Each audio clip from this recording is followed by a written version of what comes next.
जय हिंद दोस्तों, वंदे मातरम। आम आदमी पार्टी के नेता संजय सिंह जब न्यूज क्लिक के जो पत्रकार थे उनके ऊपर जो ईडी की छापेमारी हुई उसके ऊपर जब बयान देते हुए कह रहे थे कि आप हमें गिरफ्तार करें, हमें पकड़ें, तब शायद उन्होंने सोचा भी नहीं होगा कि उनको भी जल्दी ही पकड़ा जाने वाला है। दरअसल दिल्ली की शराब नीति घोटाले के मामले में प्रवर्तन निदेशालय मतलब कि ईडी ने एक बड़ा एक्शन लिया है। ईडी ने लंबी पूछताछ के बाद संजय सिंह को अरेस्ट कर लिया है। ईडी ने शराब नीति घोटाले में बुधवार को आम आदमी पार्टी के राज्यसभा सांसद संजय सिंह के घर छापेमारी करी।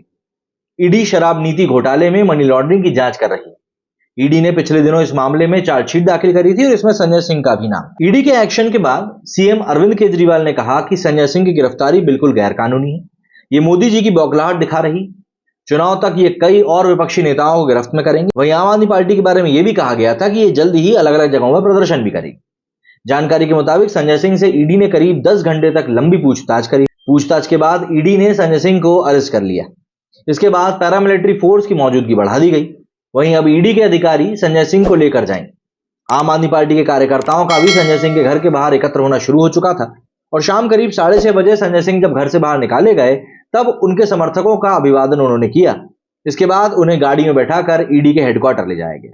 जब संजय सिंह को ईडी की टीम अपने साथ लेकर जा रही थी तब आम आदमी पार्टी के कार्यकर्ताओं की पुलिस के साथ हल्की फुल्की झड़प भी हुई। वहीं ईडी हेडक्वार्टर पर नोटिस चस्पा दिया गया है कि अगर कोई कार्यकर्ता यहां प्रदर्शन करता है तो उसे हिरासत में ले लिया जाएगा। ईडी के दफ्तर पर दिल्ली पुलिस और पैरामिलिट्री के जवान अलर्ट हो चुके हैं। साथ ही यहां पर बैरिकेडिंग भी कर दी गई थी। करीब शाम को 6:45 बजे ईडी की टीम संजय सिंह को ईडी के दफ्तर लेकर पहुंची। संजय सिंह को उनके आवास के पीछे वाले गेट से निकाला दिया था, जिसके बाद उन्हें दिल्ली में ईडी के हेडक्वार्टर लेके गए। रात भर लॉकर में रखा गया। इसके बाद सुबह मेडिकल कराने के लिए लेकर गए और उसके बाद उनकी पेशी हुई। अगर हम बात करें इस पूरे प्रकरण के बारे में तो गिरफ्तारी से पहले संजय सिंह ने एक वीडियो के जरिए कहा था कि उन्हें बिना किसी सबूत के गिरफ्तार किया जा रहा है। उन्होंने भ्रष्टाचार के खिलाफ आवाज उठाते रहने की कसम भी खाई। उन्होंने कहा कि मुझे मरना मंजूर है लेकिन डरना नहीं। मैंने अडानी के घोटालों का पर्दाफाश किया और ईडी के पास कई शिकायतें दर्ज कराई, लेकिन अडानी के खिलाफ कोई कार्रवाई नहीं करी। मोदी जी 2024 का चुनाव बुरी तरह हार रहे हैं।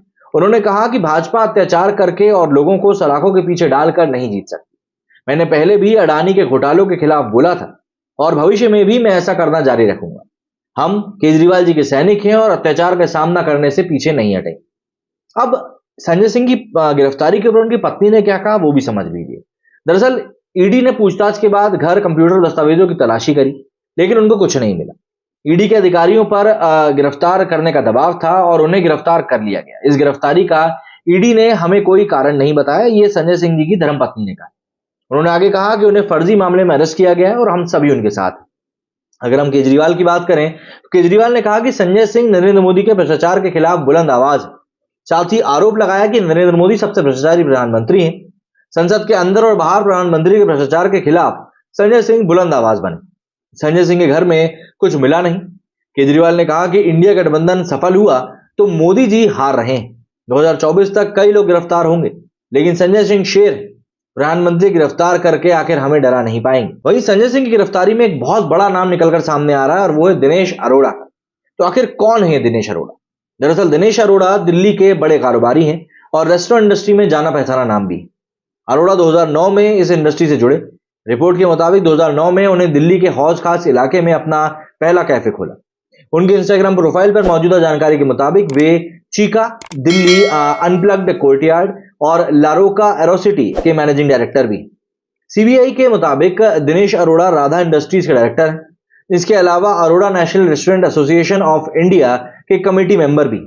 इतना ही नहीं, जुलाई 2018 में अरोड़ा ने Eastman colour restaurant private limited company भी शुरू करी थी। NRAI की वेबसाइट के मुताबिक आज दिल्ली के सभी बड़े बाजारों में दिनेश अरोड़ा के रेस्टोरेंट।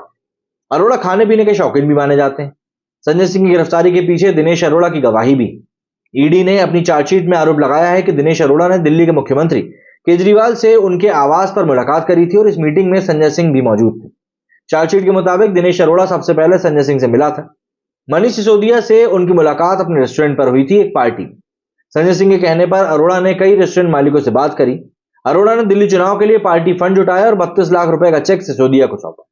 चार्जशीट के मुताबिक दिनेश अरोड़ा ने बताया कि सार्थक फ्लेक्स के retail licence hold Amit Arora ने उन्हें और कंवरवीर को सार्थक फ्लेक्स के जॉइंट वेंचर के पार्टनर बनने को कहा था। अमित ने उनसे अपनी दुकान को पीतमपुरा से ओखला शिफ्ट करने में मदद भी मांगी थी, लेकिन ये मामला एक्साइज डिपार्टमेंट के पास पेंडिंग था।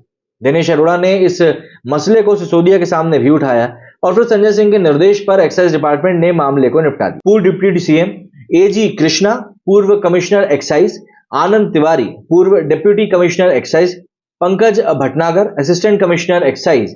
वहीं आम आदमी पार्टी ने कहा है कि जिनके सिर पर मां का आशीर्वाद हो उनको कोई कुछ नहीं बिगाड़ सकता। हर क्रांतिकारी को जेल देखनी होती।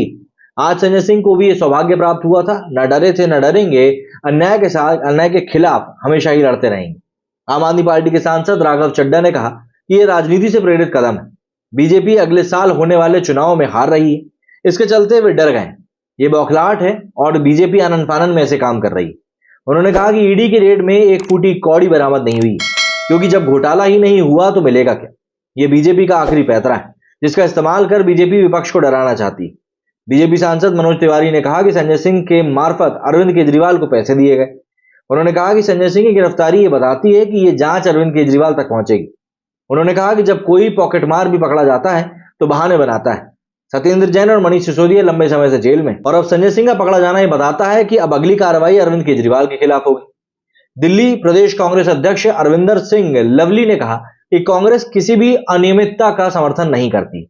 जो शराब घोटाले के दोषी हैं उनके खिलाफ कार्रवाई होनी चाहिए, लेकिन एजेंसी का दुरुपयोग भी नहीं होना चाहिए। कांग्रेस नेता प्रमोद तिवारी ने कहा कि मैं इस गिरफ्तारी की निंदा करता हूं, यह बीजेपी का मायाजाल है। उन्होंने कहा कि 70,000 करोड़ का घोटालेबाज अजीत पवार को मंत्री बना देते हैं, नारायण राणे को भारत सरकार में मंत्री बना देते हैं। बीजेपी हार से डरी हुई, वे हताशा और निराशा में ऐसा कर रहे हैं। इंडिया गठबंधन के जो मुखर नेता हैं उनकी गिरफ्तारी एक एक करके कर रहे हैं। भय और आतंक पैदा करने के लिए तमाम नेताओं की गिरफ्तारी हुई और इसी कड़ी में संजय सिंह को अरेस्ट किया गया है। संजय सिंह के यहां से छापेमारी ऐसे वक्त पर हुई है जब एक दिन पहले ही दिल्ली की एक कोर्ट ने आबकारी निधि घोटाले में मनी लॉन्ड्रिंग केस में वाईएसआर सांसद श्री निवासुलु रेड्डी के बेटे राघव मंगुटा और बिजनेसमैन दिनेश अरोड़ा को सरकारी गवाह बनने की अनुमति दी थी। जाहिर सी बात है, एक बहुत बड़ा डेवलपमेंट है जो इस समय भारतीय राजनीति में हो रहा है। और ये जो लगातार गिरफ्तारियां हो रही हैं, इसके ऊपर जो उंगलियां उठाई जा रही हैं, उनके खिलाफ भी कई सारी बातें की जा रही हैं। अब आप मुझे बताइए, आपको इस बारे में क्या लगता है। मेरे सुनिए फिलहाल इतना ही। जय हिंद, जय भारत।